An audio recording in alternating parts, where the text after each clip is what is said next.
Hi everyone, I'm Kevin Jokaole, taking up Bachelor of Secondary Education, major in Mathematics. And I am reporter for today, and my topic is all about values development.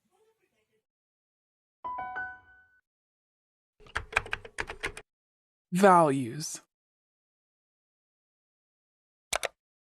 Values are individual beliefs that motivate people to act one way or another. They serve as a guide for human behavior. Generally, people are predisposed to adopt the values that they are raised with.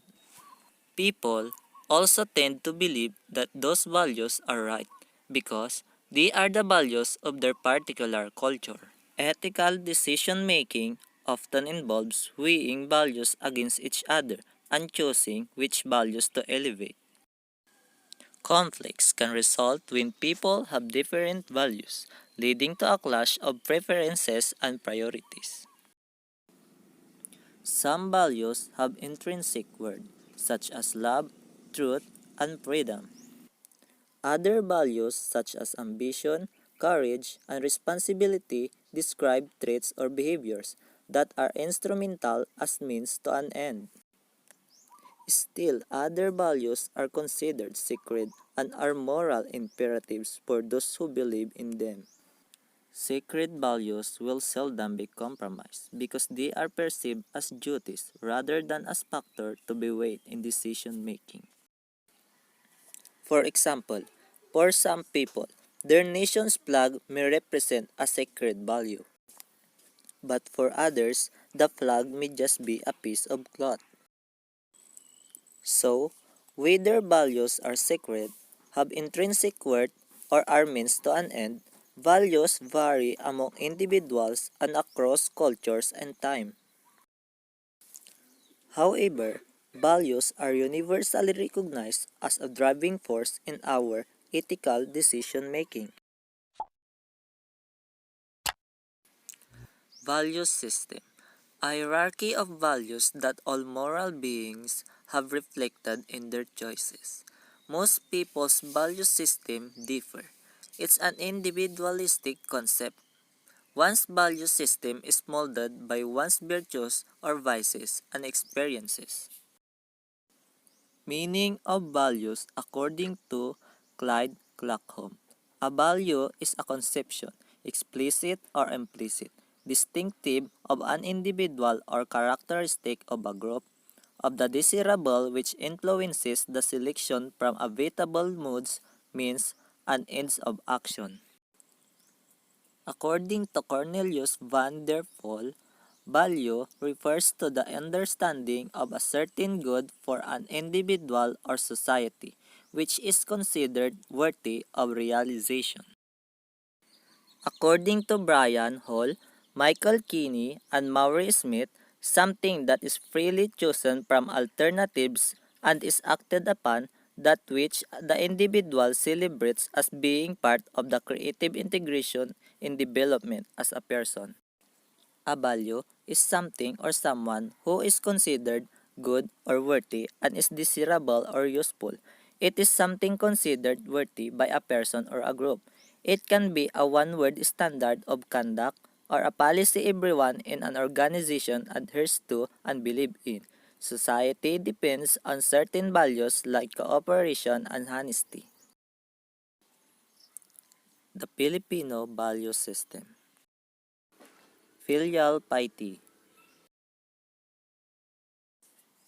Filial piety.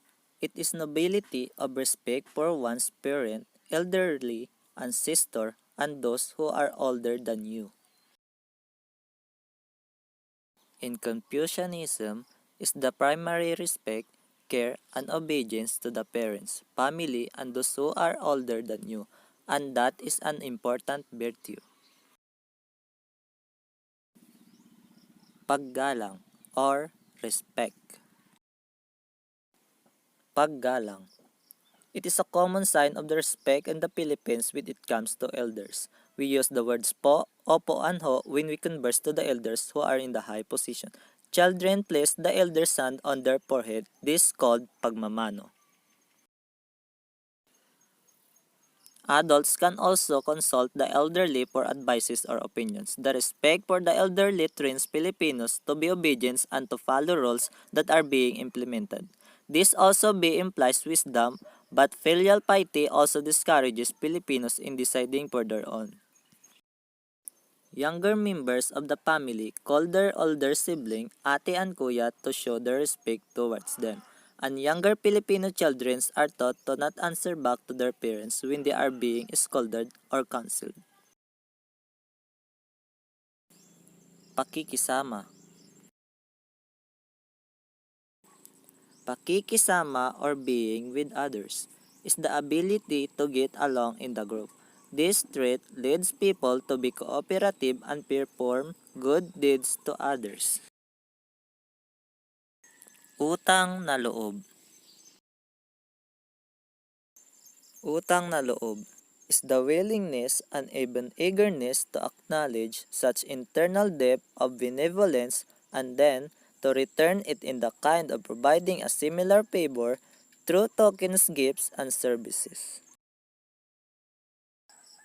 Values education is the process by which values are formed in the learner under the guidance of the teachers and parents as he or she interacts with his or her environment.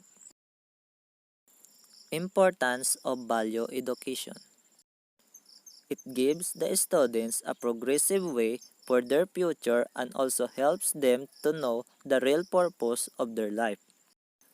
This makes it clear to them the best way to live a life that can be helpful to individuals as well as people around. Value education helps students to become more responsive and practical. It also helps in developing a strong relationship with family and friends. It changes the personality and character of the students.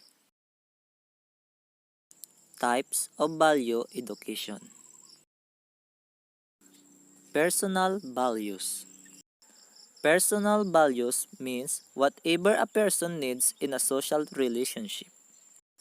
Some of the personal values are beauty, morality, confidence, self-motivation, regularity, ambition, courage, vision, imagination, and etc. Social values. A person cannot live in the world without communicating with others. People want social values like love, affection, friendship, noble groups, reference groups, impurity, hospitality, bravery, service, justice, freedom, patience, forgiveness, coordination, sympathy, tolerance, etc. Moral values. Ethical values value others and themselves, respect the authority of others, keep promises, avoid unnecessary problems with others, avoid cheating and dishonesty, thinking others and making them work in courage. Spiritual values. The ultimate moral value is called spiritual value. Spiritual values are purity, meditation, yoga, discipline, control, clarity, and devotion to God, etc. Spiritual value education highlights the principle of self-discipline. Self-discipline satisfaction, lack of needs, general greed, and freedom from seriousness. Universal values. It is universal values that specify the sense of the human condition. It is through universal values that we associated ourselves with humanity and the universe. Universal values can be experienced as life, joy, brotherhood, love, sympathy, service, heaven, truth, and eternity. Cultural values. Cultural values are concerned with right and wrong, good and bad, customs and behavior. Cultural values are reflected in language, ethics, social hierarchy, aesthetics, education, law, economics, philosophy, and social organizations of all kinds.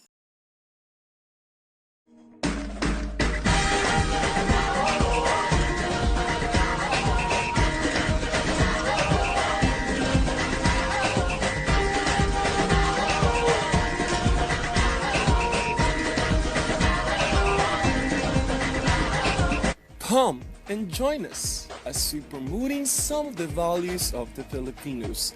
All you have to do is to sit back and relax and enjoy our presentation.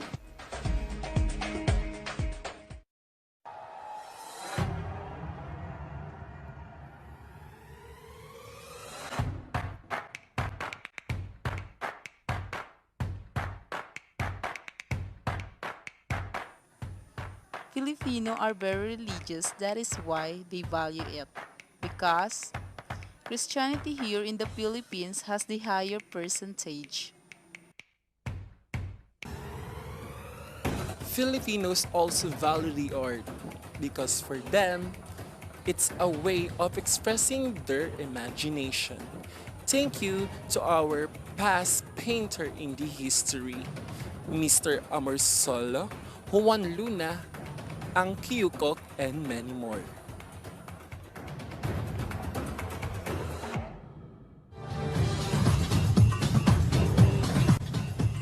Filipinos also love to sing.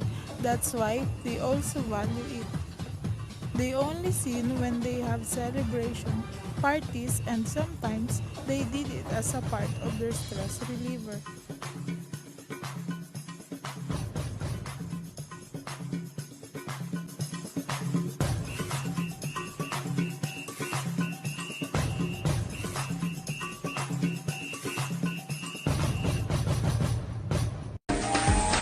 Filipino also hospitable in every aspect. They also tour other nationalities to see some wonder in our country.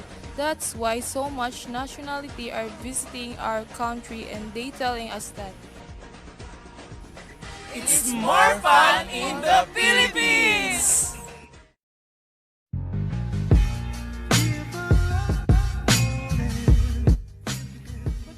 Filipino also value their cultural games.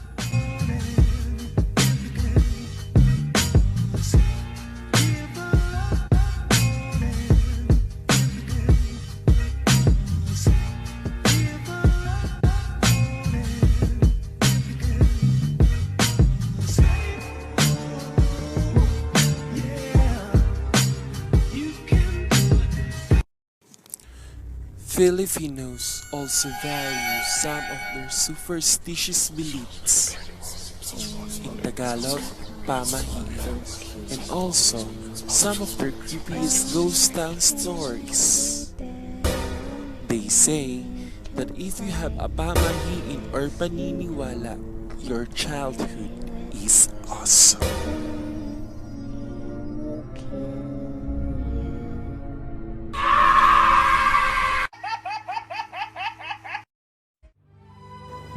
In every calamities, in every God's challenges that they given on us, we Filipinos are very resilient.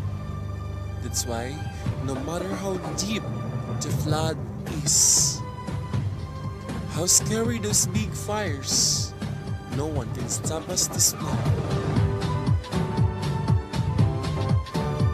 Because we are telling the universe is only typhoons and disaster, and we are the Filipinos that's stronger than it.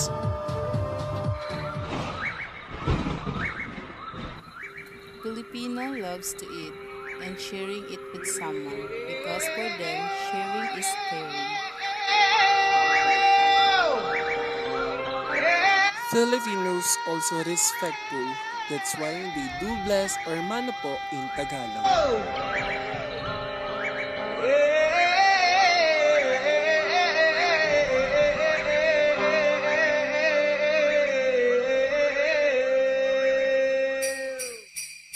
Filipinos also value the presence of Christmas because many says that Philippines has the longest celebration of Christmas. Also value exchanging some gifts, feast or salo-salo, and caroling.